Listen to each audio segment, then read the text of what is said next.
The penthouse door opened, and Amara stepped inside, her heart hammering against her ribs. In her arms, 2 sleeping infants, identical boys with caramel skin and thick black hair. The luxurious space fell silent. 30 men in dark suits turned to stare. At the center of the room, behind a massive desk of black marble, sat Kang Min-jun, the most feared man in Seoul's underworld. His glass of whiskey froze, halfway to his lips. Min-jun rose slowly, his tall frame unfolding like a blade. He moved toward her with predatory grace, his expression unreadable until he saw their faces. The twins. His hand trembled. The glass slipped from his fingers, shattering across the marble floor. "Impossible," he whispered, his voice barely audible. His dark eyes widened, scanning every feature of the sleeping bobbies.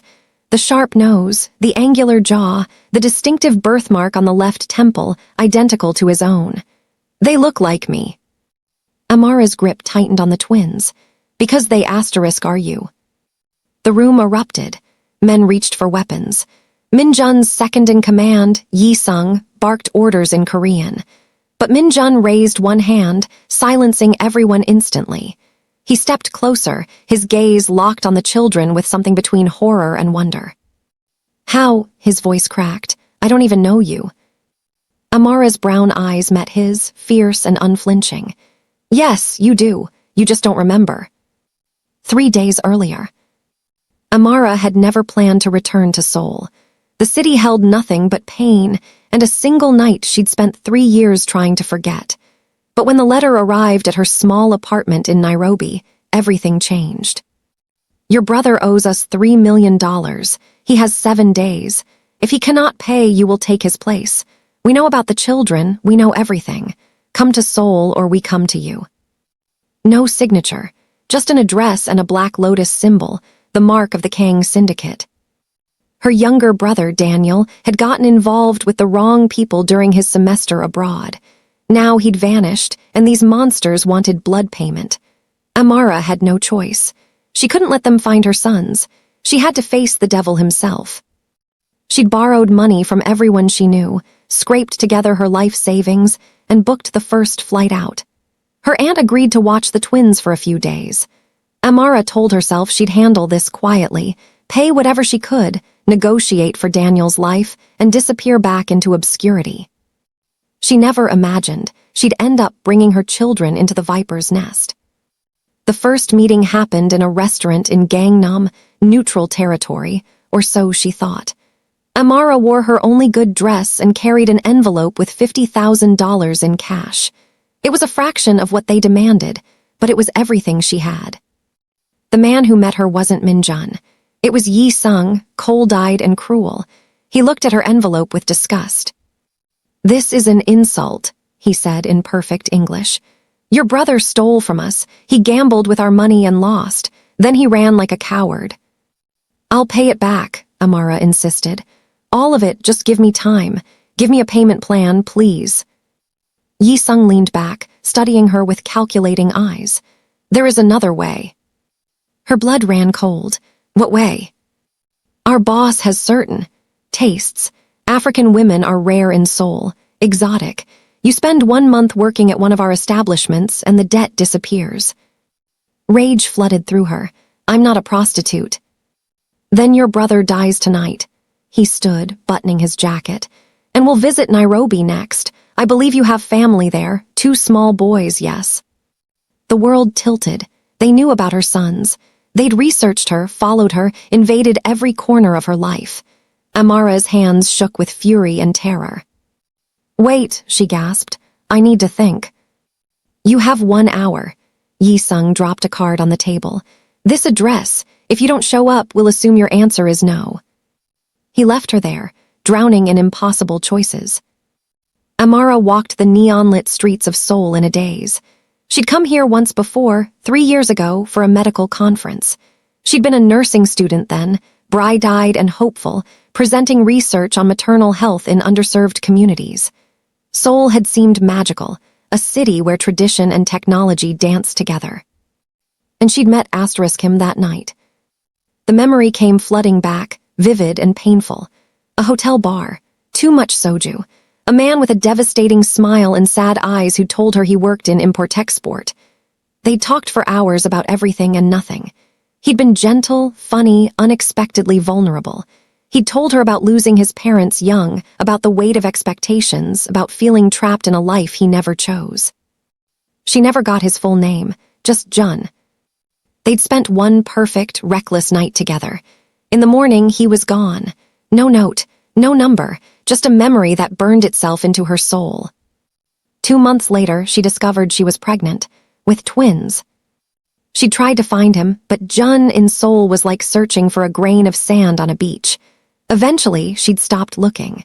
She'd built a life for herself and her boys, worked 2 jobs, finished her nursing degree online, and poured all her love into her sons. Now, standing in the shadow of gleaming skyscrapers, Amara realized the truth she'd been avoiding. That sad-eyed man, the one who'd held her like she was precious, the one who'd whispered about wanting to escape. Kang Min-jun, the Korean mafia boss, the father of her children. Her phone buzzed, a text from an unknown number. "Time's up, the address. Now, or we start with your brother's fingers." Attached was a photo. Daniel, beaten and bound in a dark room, terror in his eyes. Amara's decision crystallized. She couldn't run. She couldn't hide. She had to face this head-on. But she wouldn't go alone. The flight back to Nairobi took 14 hours. Amara didn't sleep. She formulated a plan, desperate, dangerous, but her only card left to play. If Kang Min-jun was truly who she thought he was, if those twins carried his blood, then she held something more valuable than money. She held his heirs. In Korean mafia culture, bloodline meant everything. Succession, legacy, power. If Min-jun had no children, his empire would crumble when he died. Rival factions would tear it apart. His enemies would dance on his grave. But if he had sons... Amara retrieved her boys from her aunt, ignoring the worried questions. She packed quickly, efficiently. She'd worked in emergency rooms long enough to function under pressure. She booked 3 tickets back to Seoul, sold everything she owned that had value, and prepared for war. Her aunt grabbed her arm at the airport. "Amara, what are you doing? Those bobbies." "I'm saving their uncle's life," Amara said firmly. "And I'm making sure they have a future. Trust me." She didn't mention that she might not survive this, that she was walking into the dragon's lair with nothing but a biological gamble, that everything could go catastrophically wrong. But what choice did she have? The twins slept peacefully during the flight, innocent and beautiful. Amara memorized their faces, Malik and Kofi, named for warriors. She'd always told them their father was a good man who died before they were born. Now she was going to prove he was alive, and possibly get them all killed in the process. The address Yi-sung had given her led to the penthouse. Amara's hands were steady as she approached the building. She dressed the twins in matching outfits, traditional Kenyan cloth mixed with modern style. She wanted Min-jun to see them clearly, to recognize himself in their features. The elevator ride felt eternal. When the doors opened, armed men immediately surrounded her. Yi-sung appeared, his face darkening with rage. "You were supposed to come alone," he snarled. "I came with the truth," Amara replied, her voice strong despite her hammering heart. "Take me to Kang Min-jun, now." "You don't make demands here." "Take me to him, or you'll regret it." She met his eyes without flinching. "He'll want to see what I've brought." Something in her tone made Yi-sung hesitate. He studied the twins, his expression flickering with confusion. Then, slowly, realization began to dawn. He made a sharp gesture, and the men parted. "Follow me." And that's how Amara found herself standing in that penthouse, watching Kang Min-jun's entire world shatter as he stared at the impossible children in her arms. "Because they are you," she repeated. Min-jun's hand reached out, trembling, toward Malik's face. The baby stirred, yawning, revealing that same distinctive birthmark on his left temple, the genetic marker that ran through the Kang bloodline for generations. Undeniable, absolute, proof. 3 years ago, Amara whispered. "Hotel Shilla, the bar. You told me your name was Jun. You told me you wanted to escape." Minjun's face went pale. His eyes met hers and she saw recognition flood through him. The nurse, the conference, you. I didn't know who you really were, and you disappeared. Silence crashed through the room. Then Yi-sung laughed, a harsh, ugly sound. Boss, she's lying. It's a scam. These children could be anyone's. They have the mark, Minjun said quietly, his voice dangerous. Both of them. Yi-sung's laughter died. Minjun turned to Amara, his expression unreadable now. The mafia boss, not the vulnerable man from that night. Why now? Why bring them here? Because you kidnapped my brother, because you threatened my family, because I had no choice. Amara's voice broke. I came to trade, their lives for his. Give me Daniel, let us go, and I'll never tell anyone about them. They'll never know who their father is. You can pretend we don't exist. For a long moment, Minjun said nothing. Then he moved to his desk, pressed a button, and spoke in rapid Korean. 2 minutes later, men dragged Daniel into the room, alive but badly beaten. Amara, he gasped. No, what did you? Minjun silenced him with a look. Then he turned back to Amara, his expression cold. You think you can walk in here, show me children I didn't know existed, and just leave? Her heart sank. You said. I said nothing. He stepped closer, his presence overwhelming. These are my sons, my blood, my heirs. His voice dropped to a lethal whisper. Which means they belong to this world now, and so do you. The door slammed shut behind them. Amara realized with horror that she hadn't negotiated their freedom. She just walked them all into a cage. You can't keep us here, Amara said, her voice steadier than her racing heart. She held the twins closer, their warm weight the only thing keeping her grounded. We're not your prisoners. Minjun's laugh was cold, empty. You walked into my home, you presented me with my heirs. Did you think there wouldn't be consequences? He gestured to Yi-sung. Take the brother to medical, clean him up. He lives for now. Daniel was dragged away, shouting protests that echoed down the hallway. Amara lunged forward, but 2 guards blocked her path immediately. Let him go, she demanded. He's alive. That's more mercy than he deserves. Minjun circled her slowly, studying the twins with an intensity that made her skin crawl. What are their names? She hesitated, then realized withholding information would only make things worse. Malik and Kofi. African names, warrior names. Something flickered in his eyes, approval, regret. They should have Korean names too, they're half Kang. They're half mine asterisk, Amara shot back. They're Kenyan. They don't belong in this world of violence and crime. Minjun stopped moving, his gaze locking onto hers. Neither did I, but blood doesn't care about our preferences. He turned to his men. Prepare the East Wing. 3 rooms, 1 for her, 1 for the children, 1 for a nanny. 24-hour security. I don't need a nanny, Amara protested. You'll need help if you plan to survive here. This isn't negotiable. Minjun's tone left no room for argument. He moved toward the door, then paused. My mother will want to meet them. Tomorrow, be ready. He left without another word, his men following like shadows. Only 2 guards remained outside the door, her new jailers. Amara sank onto the expensive leather couch, her legs finally giving out. Malik began to fuss, sensing her distress. She rocked him automatically, her mind racing through the catastrophe she'd created. She thought revealing the twins would give her leverage. Instead, she'd handed Minjun exactly what he needed, a legitimate bloodline, heirs to secure his empire. And now she was trapped in a gilded cage with no way out. The East Wing was obscenely luxurious. Silk sheets, marble bathrooms, floor-to-ceiling windows overlooking Seoul's glittering skyline. A nursery had been set up overnight, cribs, toys, everything 2 bobbies could need. It was a prison designed to look like paradise. Amara barely slept. She kept expecting men to burst in, to take her children, to prove this was all some elaborate torture. But morning came peacefully, sunlight streaming through windows she couldn't open. A knock at the door. A young woman entered, bowing deeply. Miss Amara, I am Sunhee. I will help with the children. I don't need. Mrs. Kang is here to see you. She is waiting in the sitting room. Sun Hee's expression was sympathetic but firm. It's better not to keep her waiting. Mrs. Kang, Min Jun's mother. The true power behind the throne, according to the whispered legends Amara had heard guards mention. A woman who'd held the syndicate together after her husband's assassination 15 years ago, until Min Jun was old enough to take control.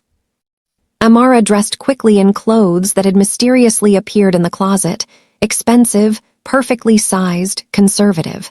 Someone had been very thorough.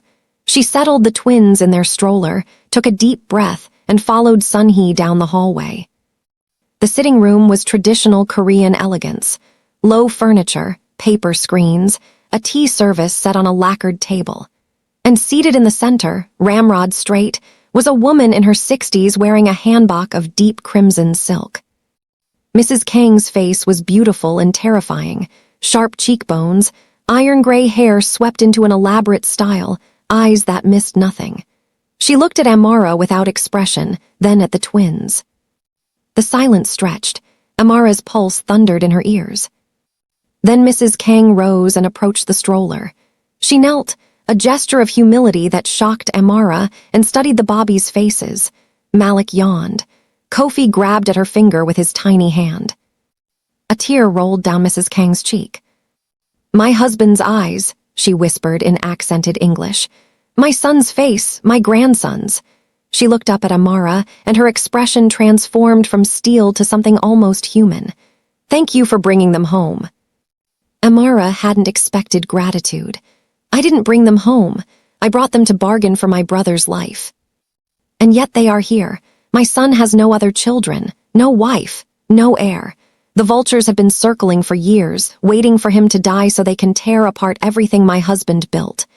Mrs. Kang stood, her composure returning. "You have given us hope, given me grandsons. Whatever brought you here, you have done our family a great service." "I don't want to be part of this family," Amara said quietly. "I want to take my children and leave." Mrs. Kang's expression hardened. "That is no longer possible. These boys carry Kang blood. They will be raised as Kangs with all the protection and power that provides, and all the danger." She moved to the tea service, poured 2 cups with practiced grace. "Sit, we have much to discuss." Amara sat, feeling like she was sinking deeper into quicksand with every passing moment. "Min Jun told me you met 3 years ago, that you didn't know his identity." Mrs. Kang studied her over the rim of her cup. "I believe him. He has always been careful about his personal life, too careful. I had begun to think he would never allow himself to love." "We don't love each other," Amara said firmly. "We barely know each other. Yet you created life together, and you came back even knowing the danger. That suggests something." Mrs. Kang set down her cup. "Here is what will happen. You will stay in this house under our protection. The boys will be raised with both their heritages, Korean and Kenyan. You will teach them about their mother's culture, and we will teach them about their father's legacy. And if I refuse, then you will be escorted back to Nairobi and the boys will remain here. Min Jun is their father. He has rights." Mrs. Kang's voice was gentle but unyielding. "Or we can do this cooperatively. The choice is yours." Amara's hands shook. "You're giving me no choice at all." "I'm giving you the only choice that keeps your family alive." Mrs. Kang leaned forward. "Do you know how many people would kill these children if they knew they existed? How many rival gangs, ambitious subordinates, old enemies? The moment Min Jun claims them publicly, they become targets. Your brother's debt was nothing. The real danger is what you've stepped into now." The weight of it crashed over Amara. She'd been so focused on the immediate threat, she hadn't considered the larger implications. Her sons, gentle, innocent Bobbies, were now heirs to a criminal empire. They'd spend their lives looking over their shoulders, surrounded by violence, shaped by a world of blood and betrayal. "I won't let them become criminals," Amara said fiercely. "Then teach them to be better than we are." Mrs. Kang's expression softened slightly. "Min Jun wasn't supposed to inherit this life. His father wanted him to be a doctor. But when my husband was murdered, Min Jun had to step up or watch everything crumble. He chose duty over dreams." She paused. "Perhaps your sons can have the choice he never did. But first, they must survive to adulthood, and that requires our protection. Amara looked down at her sleeping children. Every instinct screamed at her to run, to grab them and disappear. But she was a pragmatist. She'd worked in emergency rooms where split-second decisions meant life or death. She knew when a situation was beyond her control. "What exactly are you proposing?" she asked carefully. "A partnership. You stay here, help raise the boys, work with Minjun to keep them safe. In exchange, your brother's debt is forgiven, your family in Nairobi receives financial protection, and you have every resource at your disposal." Mrs. Kang's eyes glittered.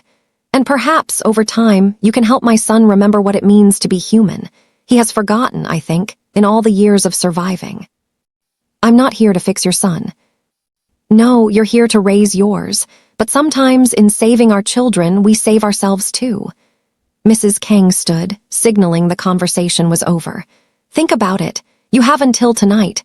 Then Minjun will require your answer." She left in a rustle of silk, leaving Amara alone with her impossible decision. That afternoon, Amara was given permission to see Daniel. He was in a medical facility in the basement, clean, professional, better equipped than most hospitals she'd worked in. Her brother lay in bed, bruised but stable, an IV in his arm. "Amara," his voice cracked. "God, I'm so sorry. I never meant for this to. Why did you bring the boys?" She pulled a chair close, keeping her voice low. The guard at the door was watching but not listening. "I didn't have a choice. They threatened you, threatened us, I thought." She swallowed hard. "I thought if Minjun knew about them, he'd let us go. Instead, you gave him exactly what he needed." Daniel looked at her with haunted eyes. "Do you know what these people are capable of? I saw things, Amara, terrible things. When I couldn't pay, they made me watch them break a man's hands, one finger at a time, while his family screamed on a video call. They said that would be me. That would be you." Amara felt sick. "How did you even get involved with them?" "I was stupid, desperate. I met this girl at university and she introduced me to some guys who ran poker games. High stakes. I won at first, thought I was clever. Then I lost. Big. They said I could work it off doing courier jobs." He laughed bitterly. "I was moving drugs, Amara, heroin from Myanmar. When I tried to quit, they said I'd stolen from them, set me up." "Why didn't you call me? Tell me what was happening." "Because I knew you'd do exactly this, sacrifice yourself to save me. You've been doing that our whole lives." Tears streamed down his face. "And now you're trapped, you and the boys, because of me." Amara gripped his hand. "We'll figure something out." "How? You saw him, didn't you? Kang Minjun, that's really the father." When Amara nodded, Daniel closed his eyes. "I heard the guards talking. They're calling the twins little princes.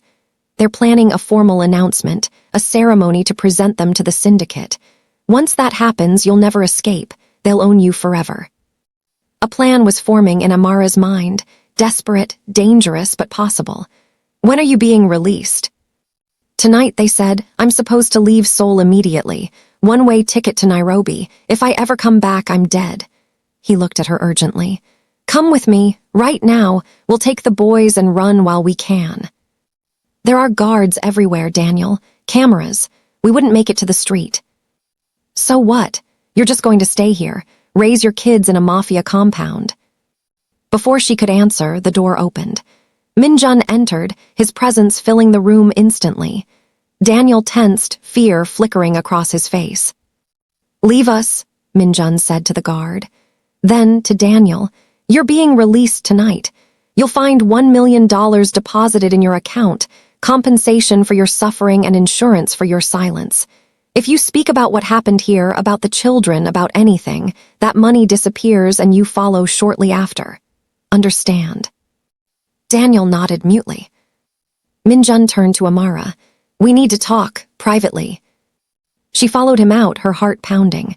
They walked through corridors she didn't recognize, finally entering an office, his private space, she realized.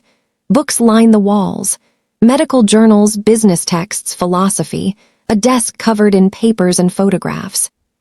One photo caught her eye. Minjun as a teenager, laughing with an older man who had to be his father. The resemblance was striking. Both of them looked genuinely happy in a way the current Minjun never did. My father wanted me to be a surgeon, Minjun said quietly, noticing her gaze.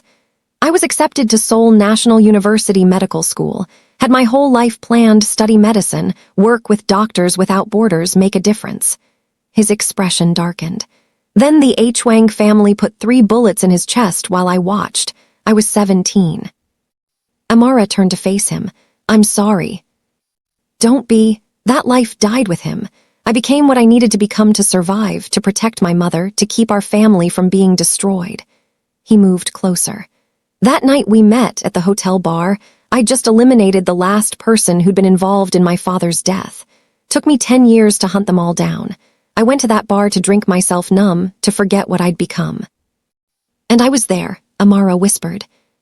You were there, looking at me like I was human, talking about saving lives instead of taking them. You made me forget for one night what I was. His hand reached up, almost touching her face, then dropped. I left because I knew I'd only destroy you. I couldn't bring someone like you into this darkness. But here I am anyway. Here you are with my sons. Minjun's jaw tightened. My mother wants me to make you stay, to claim the boys publicly, use them to solidify my position, and every logical part of me agrees. But...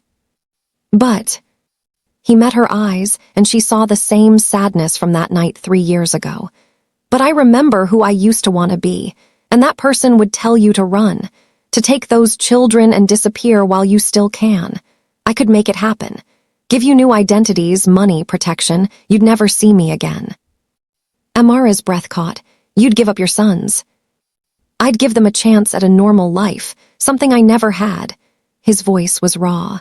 My mother thinks they could unite the family, bring stability, but I think they'd just be targets like I was, always looking over their shoulders, always one assassination away from orphanhood. What kind of father condemns his children to that? For the first time since entering this nightmare, Amara saw the real man behind the monster. Not just the crime lord, but the boy who'd wanted to save lives. The teenager who'd watched his father die. The man who'd been so broken 3 years ago that he'd reached for a stranger's kindness like a drowning man reaches for air. What do you want? She asked softly. It doesn't matter what I want. It's never mattered. I think it does. She stepped closer. You can give me and the boys new identities, send us away, pretend we never existed, or, she took a breath, or I stay, we raise them together, and maybe we teach them to be different, to be the change you wanted to create before the world broke you. Minjun stared at her. You have no idea what you'd be signing up for. Then tell me, show me. Let me make an informed choice instead of just being a prisoner or a refugee. Amara's voice strengthened. I'm a nurse, Minjun. I've worked in war zones, in refugee camps, in emergency rooms where people died in my hands. I'm not fragile. I'm not naive. But I'm also not going to let my sons grow up without knowing their father or thinking violence is the only answer. If I stay, we do this my way too. Partnership, not ownership. He studied her for a long moment. Then, slowly, he nodded. Partnership. But when the vultures come, and they will come, you follow my lead. I can't protect you if you fight me at every turn. Agreed. As long as you remember they're children, not weapons, not chess pieces. Agreed. Minjun extended his hand. Amara shook it, feeling the roughness of his palm, the strength in his grip. A deal sealed. A cage accepted. Or maybe something else entirely. A knock at the door. Yi-sung entered, his expression urgent. Boss, we have a problem. The H-Wang family knows about the children. Minjun's entire demeanor changed, becoming cold and lethal. How? Someone leaked photos from yesterday. The twins' faces are all over the dark web.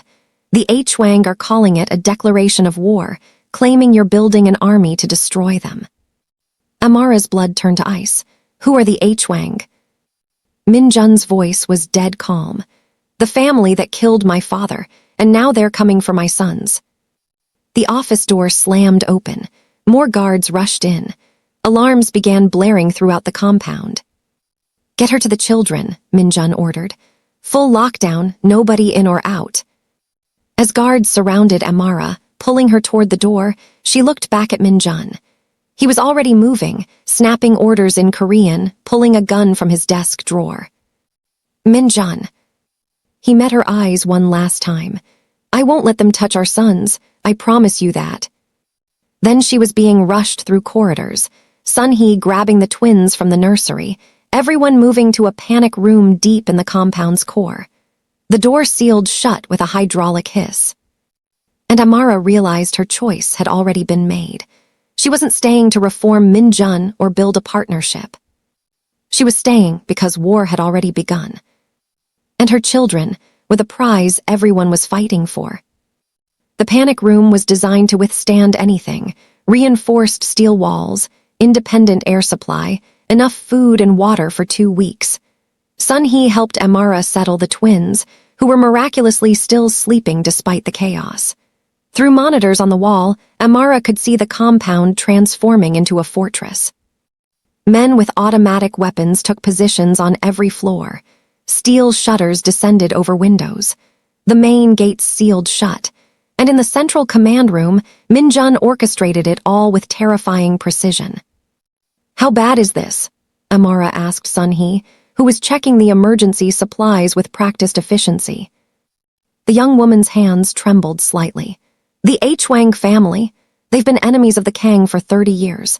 Mr. Kang's father killed the H-Wang patriarch in a territory dispute. The H-Wang retaliated by assassinating him. Since then, there's been an uneasy truce, both sides too damaged to risk full war." She looked at Amara with frightened eyes. "But heirs change everything. If the Kang line continues, the H-Wang will never have peace. They'll come with everything they have." An explosion rocked the building. The lights flickered. Malik woke up crying. Amara scooped him up, her training kicking in. "Stay calm. Don't transfer fear to the children." She rocked him gently, humming a Swahili lullaby her mother had sung to her. On the monitors, she could see smoke rising from the compound's outer wall. "They're using RPGs," Sun-hee whispered, horrified. "In the middle of Seoul, they've gone insane." Another explosion, closer this time. Kofi started crying too. Amara held both twins, her heart hammering, watching the monitors as Min-jun's men returned fire. Bodies fell on both sides. Blood stained the pristine marble floors she'd walked across just hours ago. This was her life now. This was what she'd brought her children into. The intercom crackled. Min-jun's voice came through, steady despite the gunfire in the background. "Amara, can you hear me?" She moved to the speaker panel. "I'm here, we're okay." "Good, listen carefully. The H-Wang brought more forces than we anticipated. They're trying to breach the main building. If they succeed..." Gunfire interrupted him. When he spoke again, his voice was harder. "There's an escape tunnel, north wall of the panic room. Code is 0815. Your birthday, I checked your passport. It leads to an underground garage, armored vehicle waiting, keys in the ignition. GPS programmed for the airport." "You're giving me an escape route," Amara said, understanding flooding through her. "I'm giving you a choice. Stay and risk everything, or take the boys and run. If you go, I'll hold them here as long as I can. Your brother's already on a plane. He's safe. My mother has emergency funds ready, new identities prepared. You could be in Nairobi by tomorrow, disappeared forever." It was the same offer as before, but now with bullets providing punctuation. Amara looked at her sons, at Sun-hee's terrified face, at the monitors showing Min-jun's men dying to protect children they'd only learned about yesterday. "What about you?" she asked quietly. "I'll survive, I always do." A pause. "Or I won't. Either way, the boys will be safer far away from here." Another explosion. The building shook. On the monitor, Amara saw Yi-sung take a bullet to the shoulder. "Keep fighting." Saw Min-jun drag him to cover, already calling for medical support. Saw her children's father fighting with the desperate ferocity of a man protecting something precious. She thought about the man in the hotel bar, the one who'd wanted to save lives. The one who'd been buried under years of violence and duty. The one who'd just offered to die so his sons could have a chance at normalcy. And she thought about her own father, who'd died when she was 8. A good man, a teacher, who told her that courage wasn't the absence of fear. It was choosing to do right even when terrified. Amara made her decision. "Sun-hee," she said firmly, "do you know how to shoot a gun?" The young woman blinked. Yes, my father taught me, but... Good, there's an armory access panel behind that monitor. Security code is probably something simple, try 1234. When Sunhee hesitated, Amara's voice sharpened. Do it, now. Sunhee moved. The panel opened, revealing a cache of weapons. Amara grabbed her phone, called the command center. Minjun, I'm not leaving. Amara, don't be stupid. I'm a trauma nurse. You have wounded men. I can help. She cut off his protest. And if the H-Wang break through, they'll have to go through me to get to your sons. So stop trying to save me and tell me what you need. Silence. Then incredibly he laughed, a short, sharp sound. You're insane. I've been told that before, usually right before I save someone's life. She looked at the monitors, assessing. Your men are taking casualties on the east stairwell. Get them back to the second-floor office, the one with all the medical journals. I saw a supply closet there with basic medical equipment. I can work there. The panic room is safer. The panic room is a cage, and I didn't come all the way to Seoul to hide while people die. Amara's voice softened. Trust me, please. Another pause. Then, Yi-sung will escort you. Don't make me regret this. The panic room door unsealed. Yi-sung stood there, blood seeping through his shirt, his gun steady despite the wound. He looked at Amara with something like respect. You're either very brave or very foolish, he said. Both, definitely both. She turned to Sunhee. Stay with the twins. If anyone gets through that door who isn't me, Minjun, or Yi-sung, you use that gun. Understand? Sunhee nodded, pale but determined. She locked the panic room behind them. The second-floor office had become a war zone. 3 men lay wounded, 1 unconscious. Amara's training took over immediately. She assessed injuries with swift efficiency, prioritizing the unconscious man, arterial bleed, needed pressure now or he'd be dead in minutes. Get me towels, any clean cloth, she ordered. Men scrambled to obey. She packed the wound, applied pressure, started barking instructions for an improvised IV. One man looked at her like she was insane. Yi-sung translated in sharp Korean, and suddenly everyone was moving. Gunfire continued outside. The building shook with another explosion. Amara worked through it, falling into the rhythm she knew from emergency rooms. Assess. Stabilize. Move to the next patient. Don't think about the danger. Just focus on saving the life in front of you. She was suturing a deep laceration when Minjun appeared in the doorway. His suit was torn, blood spattered across his face. Not his own, she thought. He stared at her like she was something he couldn't quite comprehend. You're supposed to be in the panic room, he said. You're supposed to be fighting a war, she replied, not looking up from her stitches. So let me do my job and you do yours. He moved closer, watching her work. Where did you learn to do that?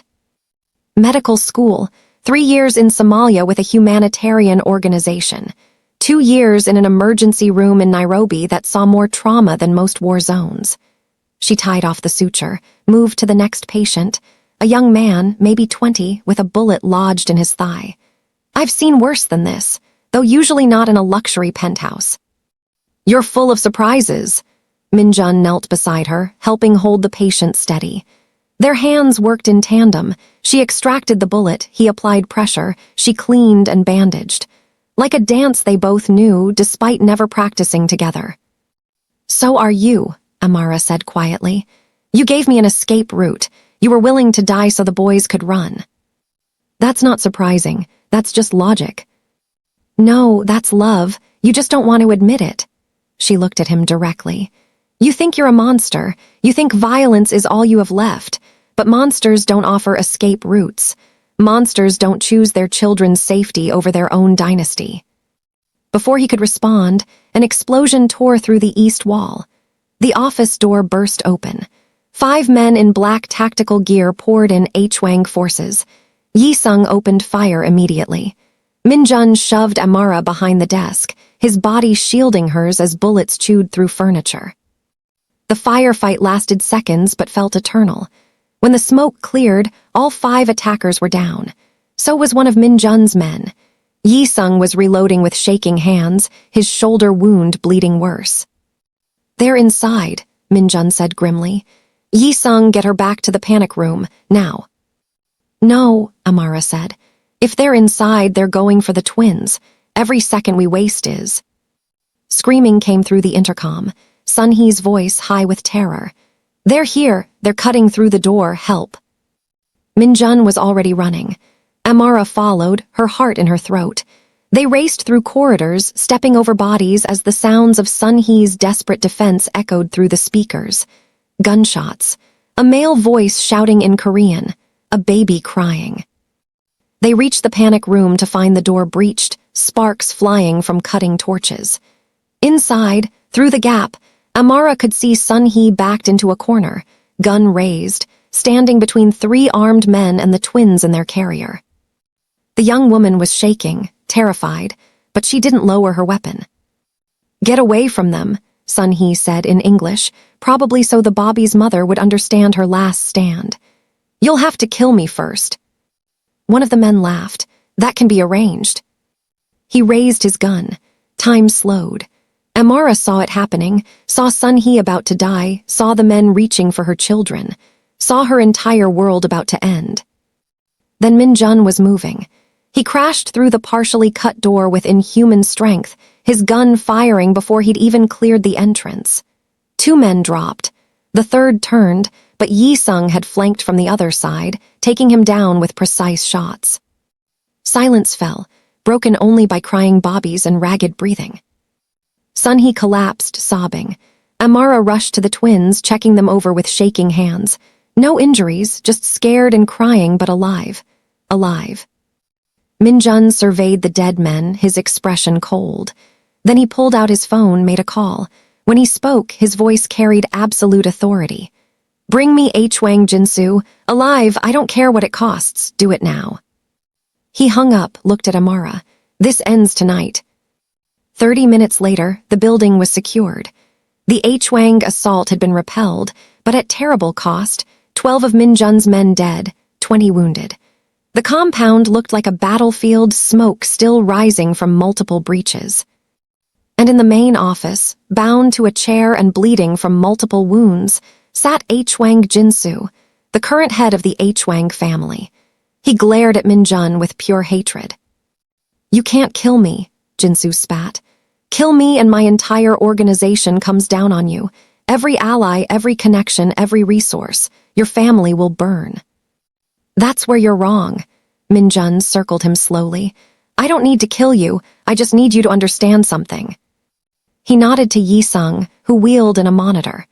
On the screen appeared a series of documents, bank records, property deeds, photographs of Jinsu's family members. "While you were attacking my home, my people were attacking your infrastructure," Min-jun said calmly. "Your Swiss accounts, frozen, your shipping operations in Busan, shut down by an anonymous tip to the authorities, your safe houses in Tokyo and Hong Kong, raided, your son studying at Oxford, currently in protective custody, my protective custody." Jinsu's face went white. "You wouldn't dare." "I would dare anything to protect my family. That's what you taught me when you killed my father." Min-jun leaned close. "Here's what's going to happen. You're going to call off this war.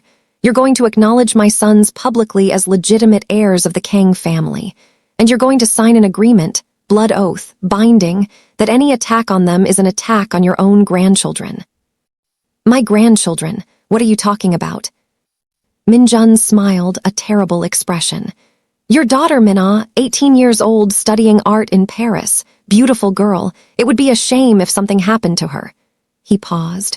"Or we could arrange a marriage, her and my eldest son. When he comes of age, of course. Unite our families properly. End this feud forever." Jinsu stared. "He's a baby. This is insane."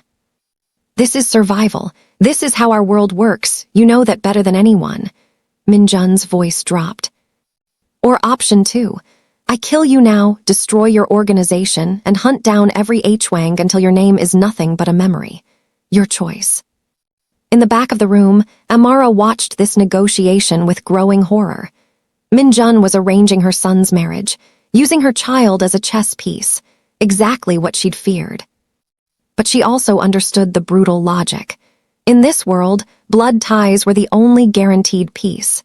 An arranged marriage, years in the future, was a promise neither family could easily break.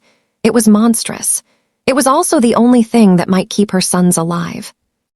Jinsu must have reached the same conclusion. He slumped in his chair, defeated. Fine, alliance, but the engagement must be formalized properly. Ceremony, witnesses, and my daughter must agree. She'll agree, Minjun said coldly. Or her father dies and her family crumbles. I think she'll choose wisely.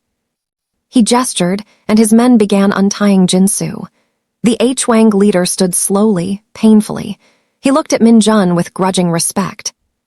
You're more like your father than you know, Jinsu said. Ruthless, strategic, he would be proud. He would be horrified, Minjun replied. Now get out of my building before I change my mind. The H-Wang forces withdrew. The building fell into exhausted silence. Dawn was breaking over Seoul, painting the smoke-stained windows gold. Amara found Minjun on the rooftop, staring at the city. He didn't turn when she approached. You arranged my son's future without asking me, she said quietly. I kept him alive. That's all that matters. He's 3 months old, Minjun, and you've already decided who he'll marry. Would you prefer he be dead? Because that was the alternative. He finally looked at her, and she saw the exhaustion in his eyes. This is the world I warned you about, where children are weapons, where love is leverage, where survival requires sacrifices you'll hate yourself for making. Amara stood beside him, looking out at the city. When does it end? It doesn't, not for people like me. He paused. But maybe for them, if we're smart, if we're strong enough. He turned to face her fully. The engagement buys us time, 15, 20 years. By then the world might have changed. The boys might find a way out I never could.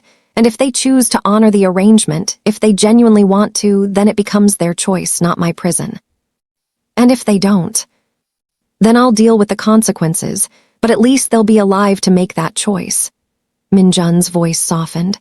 I know you hate me right now, I don't blame you, but this is who I am, someone who does terrible things to protect what matters. If you can't accept that, there's still the escape route. The offer stands. Amara thought about it, really thought about it. She could take the money, the new identities, disappear with her sons, raise them far from this violence, give them the normal life every child deserved. But she'd also be teaching them to run, to abandon their father, to pretend half their heritage didn't exist. And she thought about Sun Hee, willing to die for children she barely knew, about Minjun's men who'd fought and bled to protect her bobbies, about the man beside her who'd arranged a monstrous bargain to buy his sons a future. I'm staying, she said finally, but on my terms. You handle the politics and the wars. I handle raising them to be good men, real partnership. You don't override me on the things that matter. And if we disagree on what matters, then we argue, like actual parents. She met his eyes. And you start going to therapy, because I'm not raising children with someone who thinks violence is the only answer to everything. Minjun actually smiled, a real smile, surprised and genuine. Therapy? You want the head of a Korean crime syndicate to go to therapy. I want the father of my children to deal with his trauma so he doesn't pass it on. Yes. He studied her for a long moment. Then, impossibly, he nodded. Okay, I'll go to therapy if you teach me how to be a father. Deal. They shook hands again, sealing this new agreement. Below them, the city was waking up, normal people going to normal jobs, unaware that a war had raged through the night, unaware that two bobbies sleeping in a fortified compound would someday have to choose between two worlds. Minjun's phone buzzed. He checked it, frowned. My mother wants to hold the formal presentation ceremony tomorrow, introduce the twins to the syndicate, make the alliance with the H-Wang official. He looked at Amara. Are you ready for that? No, but I don't think I'll ever be ready. She took a breath. Let's do it anyway. As they walked back inside, Amara caught her reflection in a window.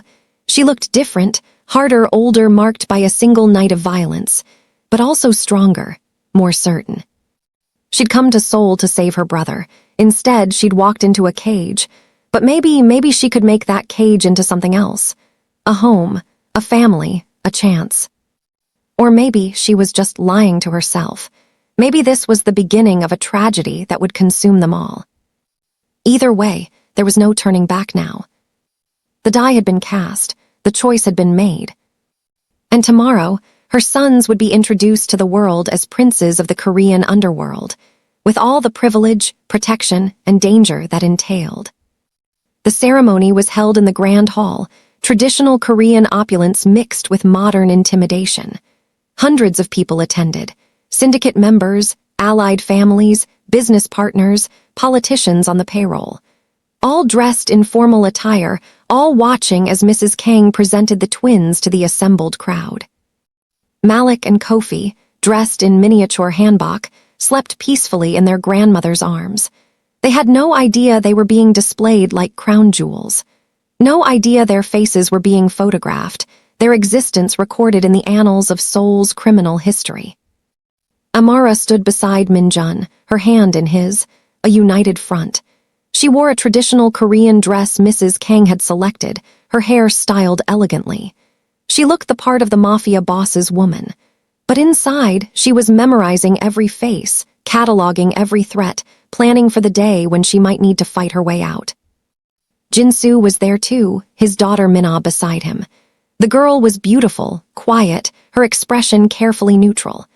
Their eyes met once across the room, two women trapped by circumstances, bound by the decisions of violent men.